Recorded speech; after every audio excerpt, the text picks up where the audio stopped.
बच्चों कैसे हो आप सभी लोग। आई होप आप सभी लोग बहुत ही बढ़िया होंगे और एकदम मजे कर रहे होंगे। आप सभी लोगों का स्वागत है बेसिक वाली पढ़ाई चैनल की एक और नई ब्रांड न्यू और फ्रेश वीडियो में।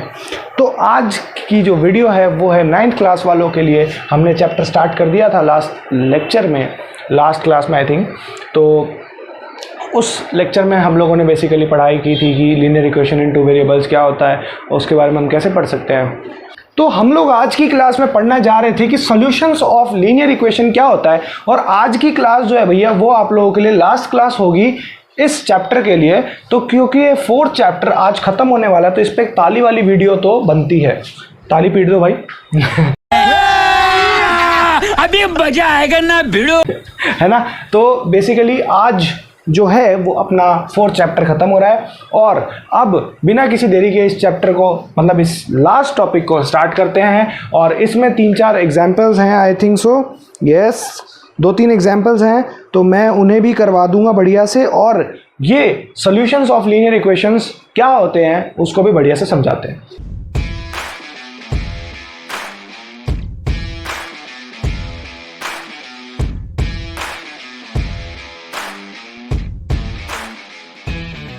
सबसे पहली बात तो मैं आपको बताऊं कि एक लीनियर इक्वेशन, मान लीजिए कि आपके पास में इक्वेशन है 2x प्लस का 3y equal to 2 into 3 plus 3 into 2 equal to 12।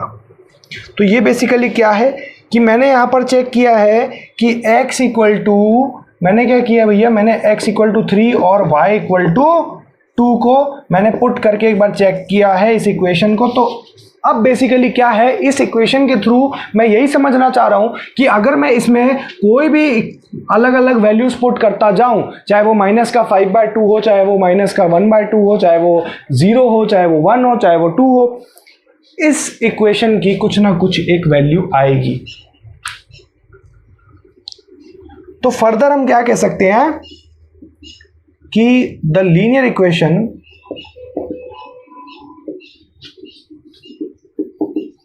in two variables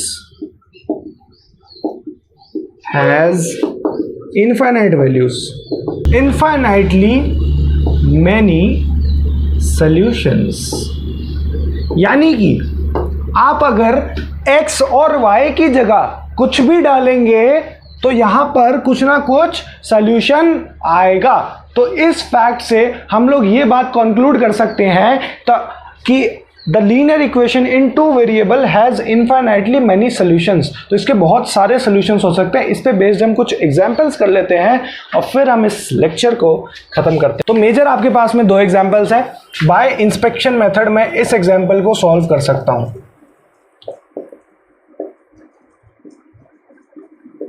inspection method से मुझे यहां पर क्या बातें समझ आई कि x plus 2y equal to 6 है यहां पर, ठीक है। अब मुझे इसमें क्या करना है, देखो मुझे बेसिकली इसमें क्या करना है भैया, मैं यहां पर अगर x इक्वल टू 2 और y इक्वल टू 2 रख दूं, अगर मैं x इक्वल टू 2 और y इक्वल टू 2 रखूंगा तो मेरे पास में वैल्यू क्या आएगी, x plus 2y equal to 2 plus 2 into 2 equal to 6। यानी कि ये वैल्यू जो रखी हुई है ये सेम वैल्यू आ जाएगी। तो जब सेम वैल्यू आ ही जाएगी तो इसका मतलब मैं क्या कर सकता हूँ, मैं पहले बार में क्या रखूँगा, मैं x इक्वल टू 0 रख दूंगा जिसकी वजह से मेरा 2y जो है इक्वल टू 6 हो जाएगा और 2y इक्वल टू 6 हो जाएगा तो y की वैल्यू हो जाएगी 3। तो यानी पहला वैल्यू तो मेरे पास में हो गया 0,3, ठीक है। सिमिलरली अगर मैंने y इक्वल टू 0 रख लिया तो मेरे पास में वैल्यू देखो क्या आ गई, x की वैल्यू आ गई मेरे पास में 6, यानी 0,6 is also a value. Sorry 0,6 नहीं भैया, 6,0, ठीक है। अब मैं अगर देखो 2,2 तो एक सॉल्यूशन है ही।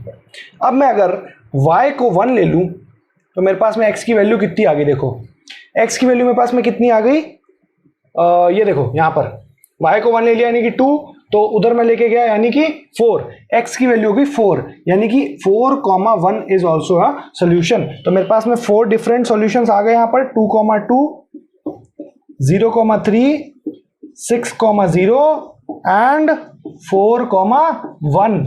So here are my two different solutions of the equation. ठीक है, अब देखो यहाँ पर, देखो यहाँ पर मुझे चाहिए अब क्वेश्चन में सेम यही फॉलो करता हूँ रूल।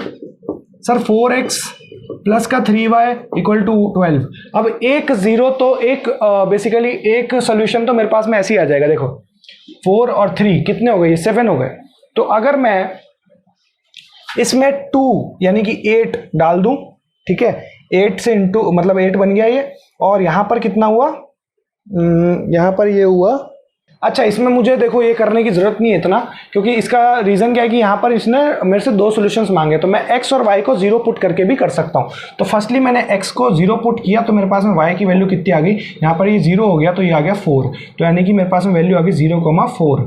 ठीक है, अब अगर मैंने y पुट कर दिया 0 तो मेरे पास में x की वैल्यू कितनी आ गई भैया, x की वैल्यू सर मेरे पास में आ गई 3, यानी कि 0,3, इजीली सॉल्वेबल। ठीक है, सेम आप इसमें चलिए 2x प्लस का 5y इक्वल टू 0। सिंपल सा क्वेश्चन की सोल्यूशन है, कोई बड़ी बात नहीं है इसमें, छोटा बच्चा भी कर सकता है। अब मुझे x को 0 रखना है, x को 0 रखते ही मेरे पास में y की वैल्यू आ गई जो कि आ गई 0, यानी 0,0, और फिर उसके बाद में अगर x की भी वैल्यू सेम है तो बेसिकली यहाँ पर मुझे चेंज करना पड़ेगा थोड़ा बहुत कुछ। तो अब मुझे कोई अनदर सॉल्यूशन चाहिए, क्योंकि दोनों में अगर मैं सेम सॉल्यूशन रखूंगा तो सेम वैल्यू आएगी। तो अब मैं क्या कर रहा हूँ, मेरे को x को 1 भी रखना पड़ेगा।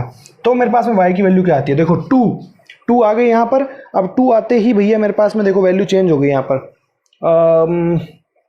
2 आते ही मेरे पास में यहाँ वैल्यू क्या हो गई, देखो y की माइनस का 2/5, यानी माइनस का 2/5, यानी यहाँ पर वैल्यू कितनी होगी 1, माइनस का 2/5, तो अनदर वैल्यू आ गई।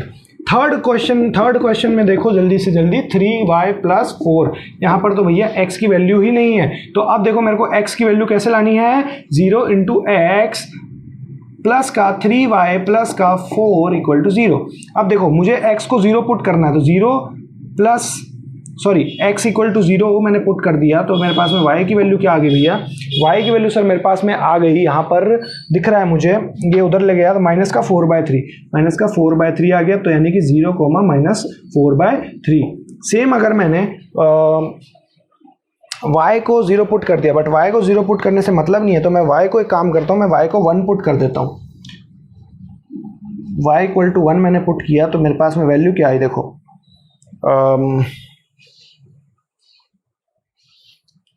मेरे पास में वैल्यू क्या आई, वैल्यू आ गई मेरे पास में, ये देखो x तो 0 हो गया, कोफिशिएंट्स इनटू हो गया, y 1 3, एक सेकेंड, मुझे x को ही 1 पुट करना पड़ेगा दोबारा से। तो x को 1 पुट करने से मेरे पास में वैल्यू क्या है, देखो x को 1 पुट करने से मेरे पास में वैल्यू क्या है, ये इंटू 0 है तो ये 1 0 ही रहा, और बेसिकली ये अपने पास में दोबारा हो गया तो माइनस का 4/3, तो यानी 1 + 1 माइनस का 4/3। तो ये मेरे पास में अपने 2 डिफरेंट सॉल्यूशंस आ गए। वैसे तो इसमें बोला नहीं था कि 2 डिफरेंट है, सेम सॉल्यूशंस को भी आप कर सकते थे, बट यहाँ पर 2 डिफरेंट सॉल्यूशंस है।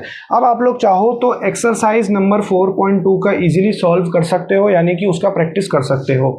आपके लिए चैप्टर खत्म है, प्रैक्टिस कर लेना एक्सरसाइज 4.2 की। और अब आप लोगों का जो ये चैप्टर है, 4th chapter linear equation in 2 variables, 9th class की एनसीईआरटी का चैप्टर खत्म है, आरबीएसई बोर्ड सीबीएसई सबके लिए। अब देखो मैंने यहाँ पर बेसिकली आप लोगों के लिए ये नहीं देखा कि यार कोर्स में क्या आ रहा है, कोर्स में क्या नहीं आ रहा। मेरे पास में पुरानी बुक भी हो सकती है, कोई बड़ी बात नहीं है, लेकिन मेरा मेन फोकस ये था कि मुझे कुछ भी नहीं छोड़ना है। ठीक है, मैं चाह रहा हूं कि मेरे को जितनी भी चीजें आ रही हैं, चाहे वो आपका छोटा इक्वेशन लिखना हो, चाहे वो 2 वेरिएबल का कंसेप्ट हो, भले ही अगर ये चैप्टर कट डाउन भी है ना तो भी मैं उसे पढ़ाऊंगा। उसका रीजन वही है कि मैं चाहता हूं कि आप लोग सारी चीजें पढ़ो।